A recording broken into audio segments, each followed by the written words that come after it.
I love what we're doing with notes, but when I put a spreadsheet together for this development deal and I look at it and I go, wait a second, I have the guys oversee a lot of the note stuff and I'm going to manage all the deals and approve stuff, but I can go over in the corner over here and work on a deal where I pay myself $1,000 an hour. Like what? Well, I'd be crazy not to try to go up market and work on that next better opportunity. Yeah, absolutely. First, seconds, performing, non-performing? What the f***? Note buyers, when it seems like you're in this business alone, know Chase, Robert, and the rest of their tribe are at it every week. They're bringing updates from their own note businesses as they work to find, fund, and finish deals. Follow along as they share their grassroots education with you, tuition-free. If you'd like to know more about what they do and to download the entire back catalog, check out NoteMBA.com. Now, here are your hosts, Chase Thompson and Robert Woods. Hey everybody, welcome to the Note MBA podcast, your home for note investing on iTunes. I am Chase Thompson, joined as always by Robert Woods. We are very excited to have you here today. How you doing, Robbie? I'm fantastic today, sir. Thank you for having me on. Thank you for allowing me to co-host to your host. Co-host to your host. Yes, that's very good. First thing I want to talk about today is something that is will be a minor thing that we'll mention today, but we just hit a very big target with the show literally yesterday at about 9:45 at night. Just a big kudos, big congratulations to you, Robbie. We don't, usually talk numbers. We don't talk about things like that on the show. It's not really our style, but as the most giant of teases we could possibly have, I still wanted to congratulate you on where we got. So yeah, I got to congratulate you, buddy. Couldn't have done it without you. Absolutely, it's been a lot of fun, and we appreciate everybody being here, and to yours and our continued success. You know what? I'm gonna suggest actually from our prior conversation we change it. Why don't you share that number? Because I want to calculate like how many days and months of like actual time that's turned into consumption on. So you want me to give the number? Yeah, you can. Okay, so what we reached last night, we were very excited about, was 100,000 downloads of the show. So 100,000 times, whether this is your first time here or you've been listening since the beginning or you've gone all the way back to the beginning and you're new, that you have chosen to listen to this show, and so we're very humbled and just proud and excited about that number. So. Yeah, buddy. Congratulations. So we're shooting for 1 million as our next landmark. That's right. The first landmark was like that first listener, right? That first download. And then, then you got to 10x that and then 10x that and 10x that. So yeah. So next milestone that you guys will hear from us is the second we reach 1 million. So there you go. Grant Cardone when we 10x it. Exactly. So that'll be very exciting. So jumping into the show, a really quick, small tidbit of information Robbie gave me the second we got on the call. And I'm assuming it was because you were either A, right in the middle of pulling this up on their website, or B, it was something that irked you yesterday. Either way, Jefferson County, give us a breakdown on what you discovered in Jefferson County. Well, first off, it was A. I was doing due diligence when you called. Jefferson County, Kentucky, you have to pay to get access to their appraisal site's actual information. You can basically pull up the owner and the address, and then they've got some membership levels. You've got to sign up for an account. And so then I decided from there to Google why counties charge for public records. And the catch is if you go down to the county, they have to give them to you, but you're paying for online access, which is an extra thing they're able to charge for. So do you feel this is something some other counties might shift to?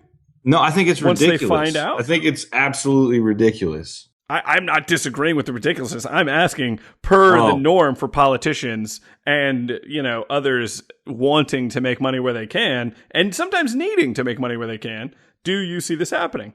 I would say no. I would say, one, I don't have a horse in this race other than I really don't want them to. But so I've met Rick Singh down here, the Orange County property appraiser, and he's an elected official.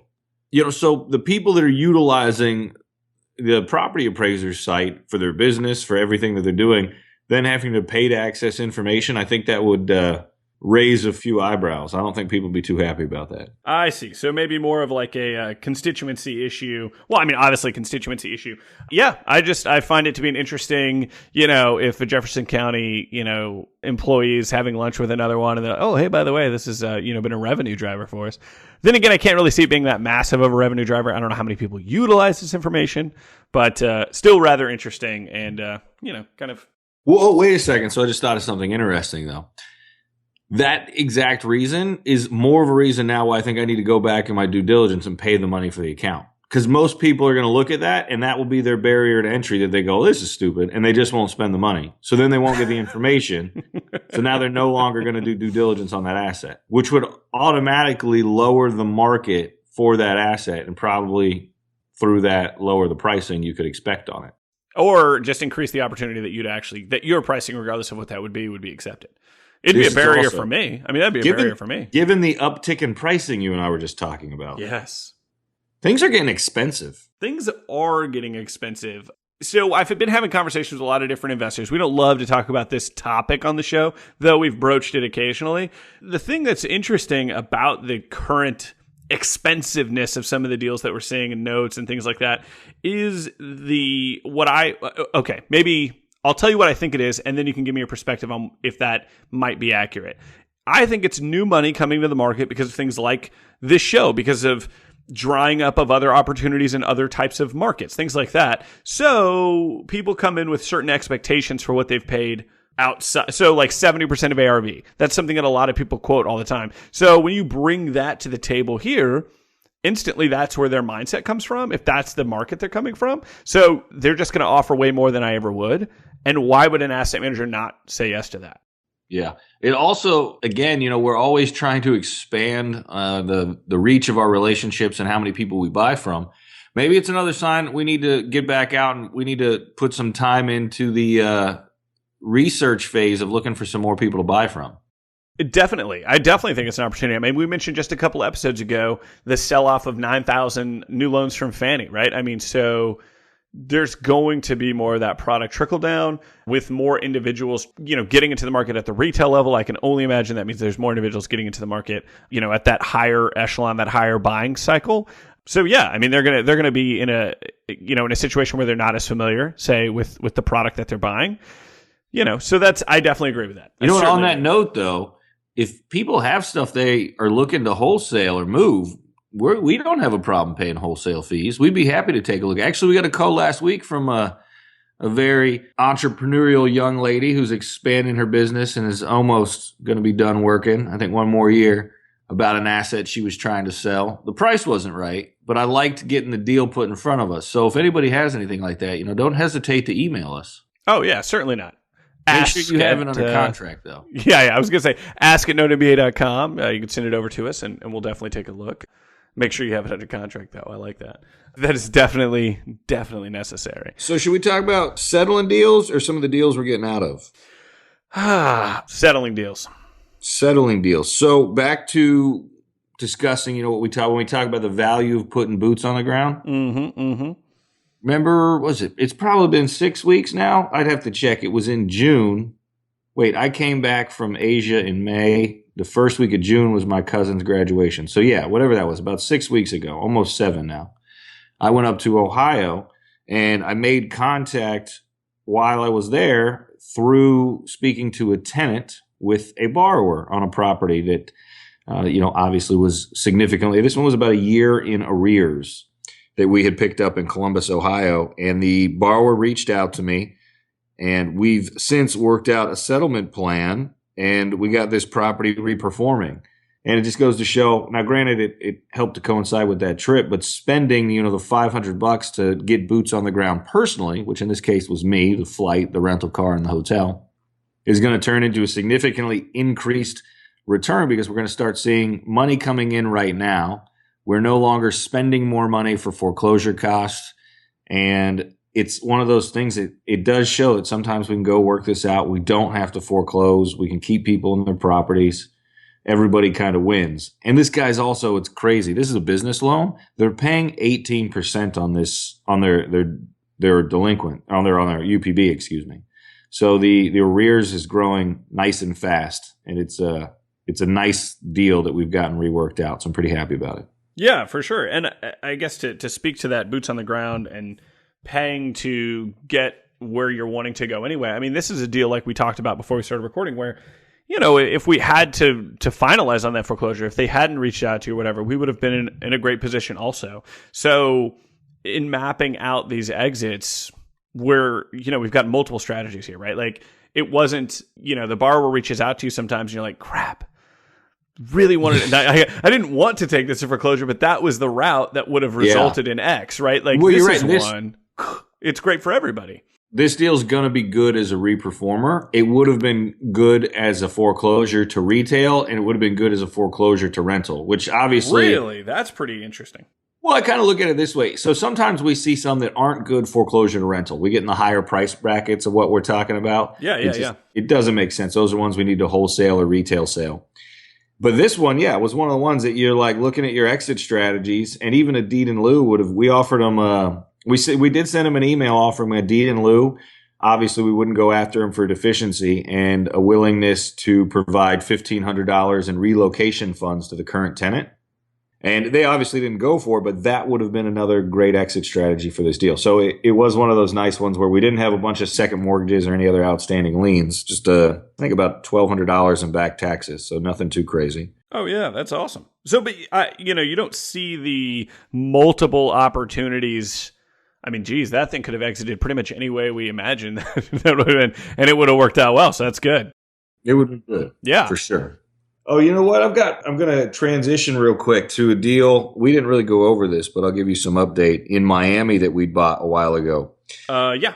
And I need to call our JV on this deal and actually have a little conversation, because we're going to end up losing money on this deal in Miami. Okay. Just to get out of it. So a little background. We paid up for a condo note in Miami that the HOA held title to. And we were able to get title transferred back over to us. Actually, our attorney has all the paperwork. The closing is on Monday to retitle the property to Next Gen Coastal Investments from the HOA and clear all the back debt and everything else. You walk in the front door of this unit and you've got a view of the ocean. So great spot. Interesting. However, we made the classic analysis to our note deal that I think everybody is, and you need to be aware that this is going to happen. We're looking at, what's the market value for a comparable unit, and that's how we're obviously getting our valuation. We're a little conservative, so we remove a little bit of the value from there to give us a little bit of cushion.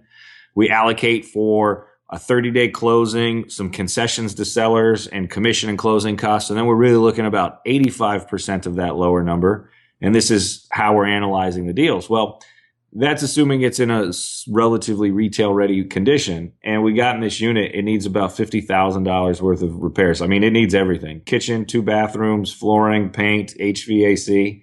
Like, the entire condo unit needs completely redone. Interesting. Okay. And shelling that money out isn't going to get us more of a better return on the initial capital that we had out for it. Mm-hmm, mm-hmm. So we're looking to wholesale it. We're probably going to lose, $4,000 or $5,000 on the deal. I see. We've talked before about one of the really good strategies that you've talked about on the show before is when you're offering up, like you mentioned in that last deal, say that relocation money or, that deed in lieu money, that cash for key money is, hey man, I'm going to need internals. I'm going to need this thing, rent ready, kind of cleaned up, get the trash out, mow the lawn, that type of stuff. Show me, some effort and we can move forward on this kind of thing. So that way you know what you're getting into before you ever send that check. For the deed in lieu, yeah. So this one was unique because the HOA had title. Here's where we get challenged, because you and I have talked about this, is that if I haven't started foreclosure, I just bought the note, and I've actually worked the deal a little bit, and I find this stuff out, and I get pictures from the HOA and see that it's destroyed. Like, what are my options? I'm going to sell that to somebody else to recoup my investment, knowing there's no way they're going to break even or make, I don't want to pass my mistake off onto somebody else. I can eat it. I'll have a little bit of humble pie and hope, we'll take the money back out on another spin. The catch is, we're also going to be out of this deal in 4 months. Right.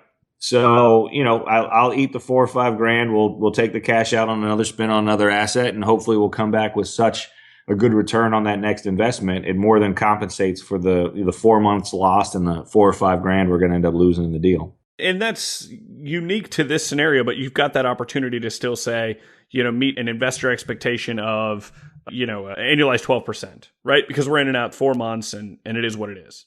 Maybe that's a little bit of a high expectation, but yeah. Right. Just as a general example, let's say. Interesting. I did not know that one. Yeah, we hadn't talked about that one. So, okay, cool. And too bad that condo, man. It sounded so promising. Yeah, it's all right. We need to be humbled every now and again. I can dig it. And now, you were speaking of kind of things that we were settling, things that we're kind of coming out of. I mean, we've got 3 closings that are coming up next week, right? We've got the $70K, that's a flip, right? A true flip that's happening. We've got the rehab project. That property had $70,000 worth of renovations done to it. I thought it was $70,000 value. What's the value on it? I don't want to talk about it because I didn't make much money on this deal. No, no, it's we sold it for $189, I think, something like that. And you had $70,000 in reno. What encompassed that $70,000?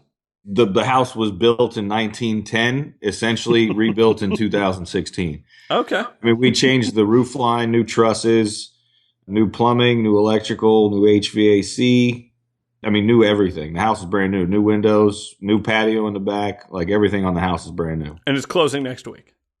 Yeah, we close the next week. Okay, so that's $70K out in terms of we didn't do great because we had a long hold time on it. I mean, I think we're going to end up making 12 or 13 grand on the deal. What did you learn regarding the long hold time? Was there something that got held it up that? I mean, we got held up with permittings. I probably should have done a better job of staying on top of my contractor. I kind of treated my contractor, who I work with a lot. I treated him like I treat my attorneys. And, with the assumption you're working as hard as you need to work every day you're at work. And, I show up on job site a couple times and there's one guy working. And I'm like, what are we doing here? Mm-hmm. So I think, it was an opportunity to put a better system in place to oversee that stuff. And actually, the bigger thing I could take away with it, which is completely digresses from note investing but goes to real estate, is at the time I put the capital into that deal to acquire the property that needed renovating, that was like the highest and best use of capital I had at that time. Like I didn't have a note deal that was really good, but I had, $100+ grand to put into a deal and found this fix and flip. So I found this fix and flip and put the money in there. And I just didn't have the direct system to oversee it. I mean, I think that's what it really comes down to. Interesting. So we'll talk systems in just a second. So then we've got a rehab this one's also unique, though. That was an correctly. In and out one right. Down in South Florida. I had Jeff that's working with me manage. What was it? It's a 55+ community. All we really did was go in and we painted, cleaned up the unit. It was just kind of a lipstick flip. Mm-hmm, mm-hmm.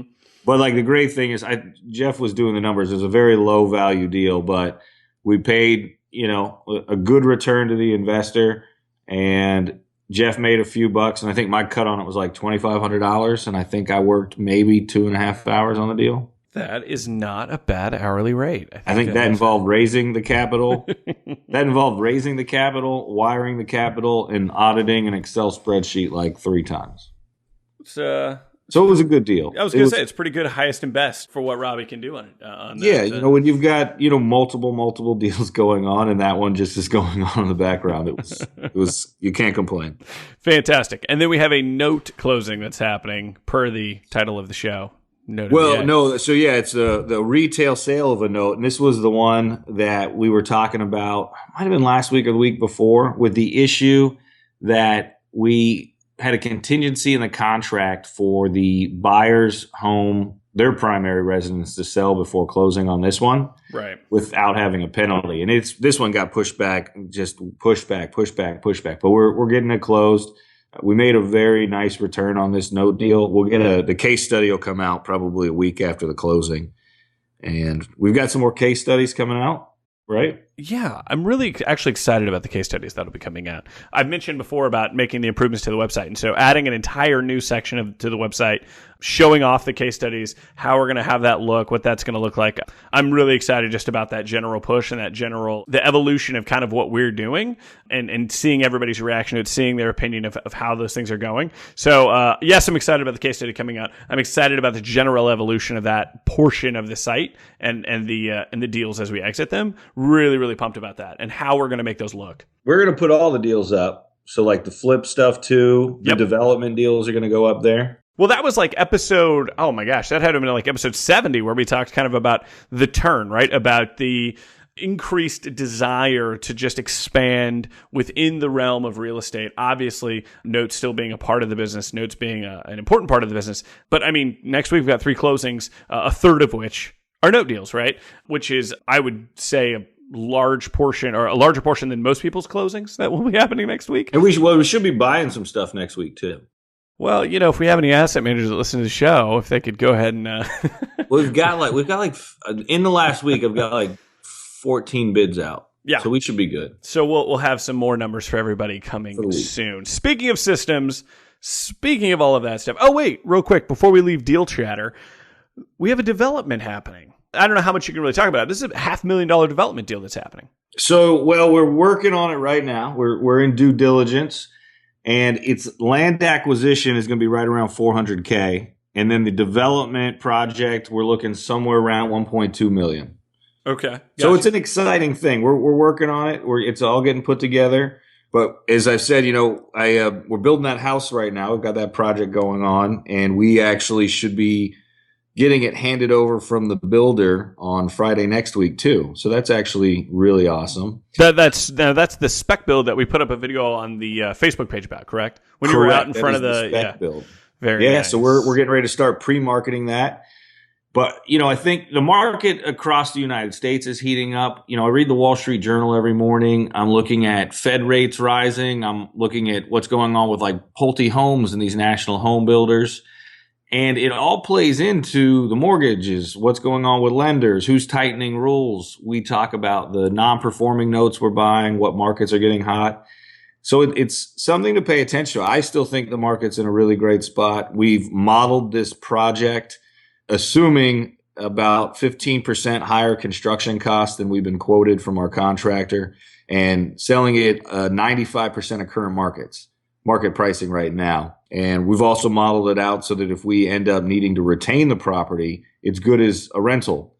And that was, I think, one of the things where, like, when I keep talking to mentors or people that, saw the down cycle a lot more directly than I did, it was looking at doing development projects or assuming you were going to get this huge amount of appreciation.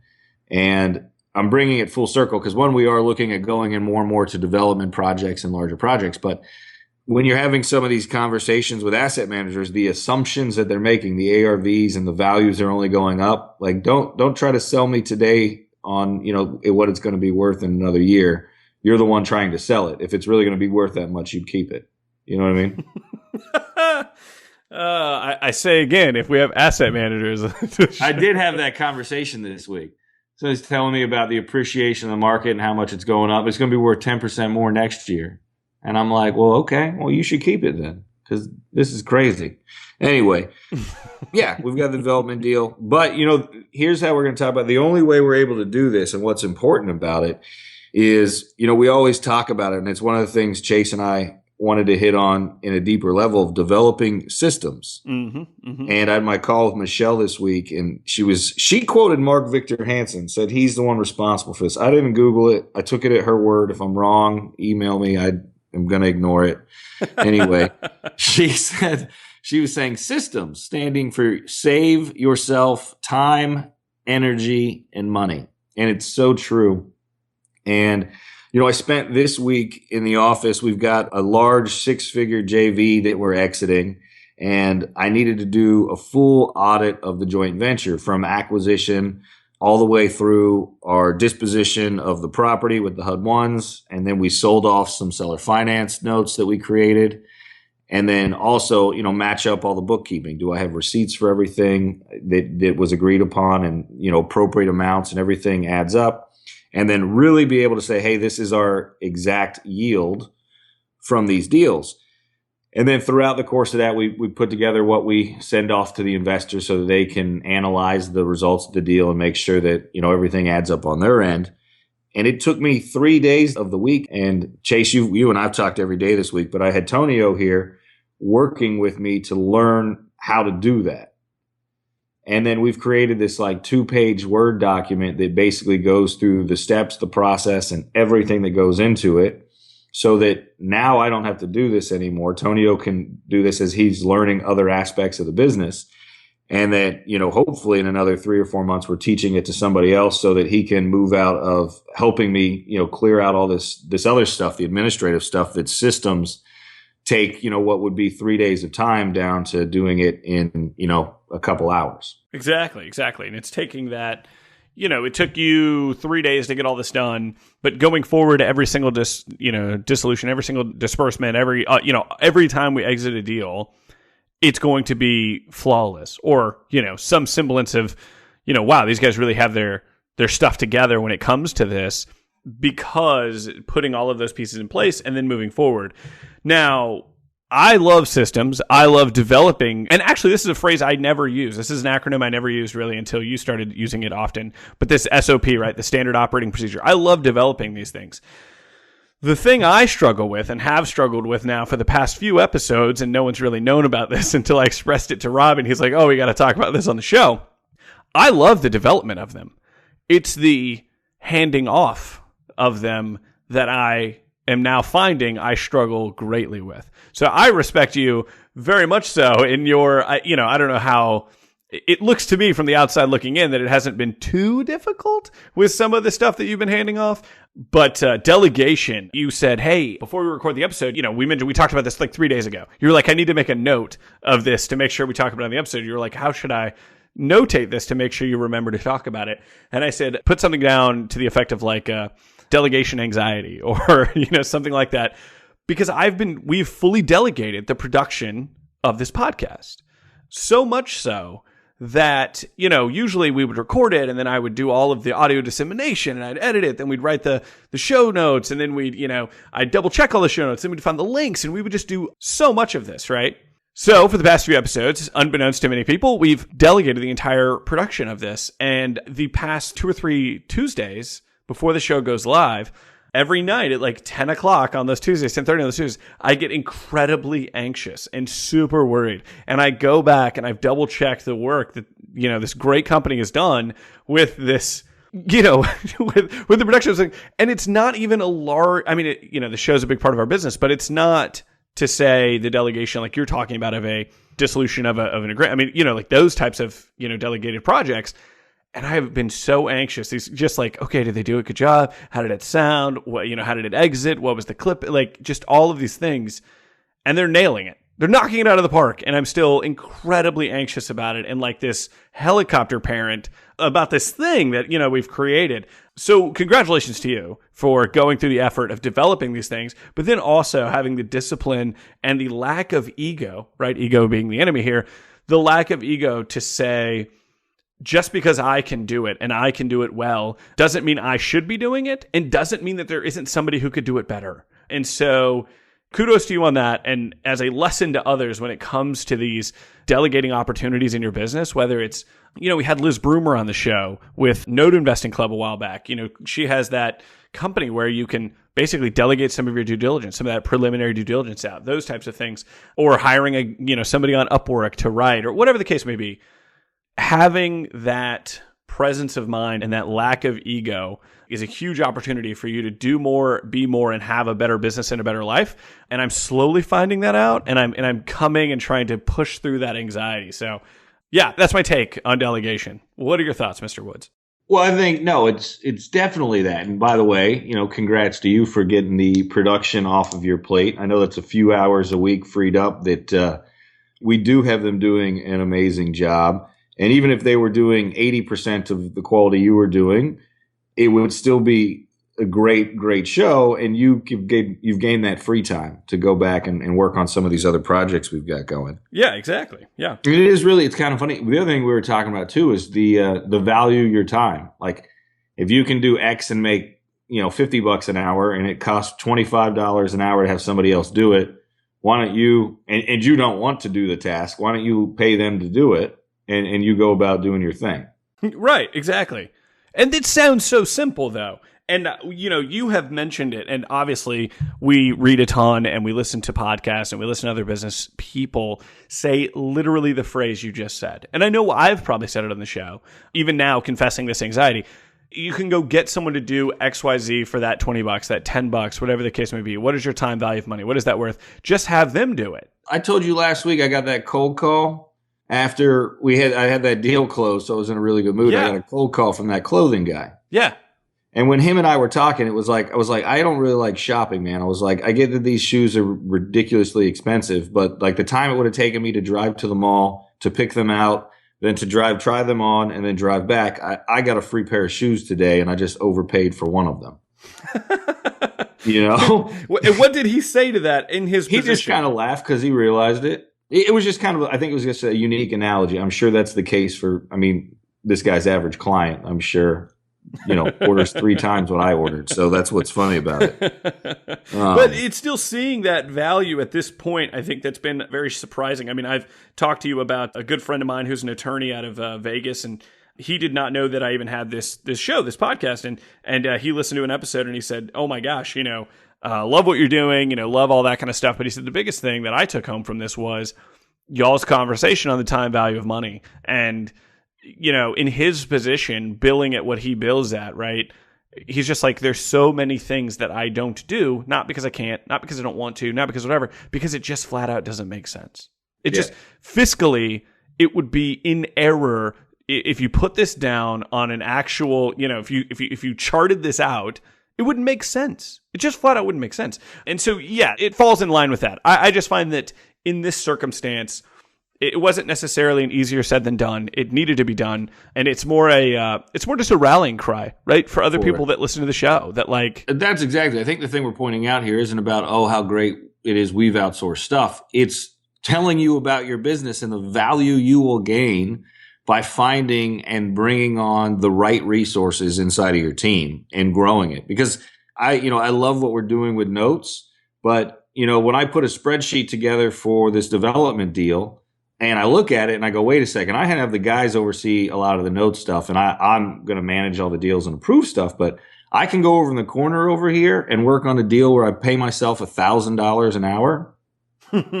Like, what? Well, I'd be crazy not to try to go up market and work on that next better opportunity. Yeah, absolutely. It's growth. It's understanding your highest and best. It's, and oftentimes you're able to bring more, and that's the other side of this, right? Like, again, taking ego out of it or whatever. But there's also an opportunity for you to bring more to your end user, right? If you're someone who's listening to the show and does JV deals or is not just using your own money or what have you, by finding these other key components, to plug into your business, you're actually providing a better value. You're giving a better opportunity to those that are entrusting you. And it's so bizarre to think about that from my perspective, from a paradigm situation. But there's another quote, and I'm going to be honest with you. This might have been something we said on the show, or it might not have been. I have no idea where I heard this in the past week. I couldn't even give you the attribution if I wanted to. I guess Google's a thing. I could go find it, but I'm not really that concerned.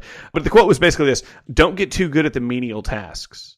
So, just this idea that, I'm a really good towel folder. Right. You should see me fold towels. Yeah. Obstacle is the Way is a book we've talked about. Ego is the Enemy is a book we've talked about. The author of that being Ryan Holiday. One of his favorite quotes is this idea: everyone should be, it's your first job type thing. You should get introduced to the broom. Basically, when you're at the bottom, when you're getting started, it's okay to be introduced to the broom. It's okay to be the guy who is the janitor, or whatever equivalent that might be, for whatever time period makes sense in that space.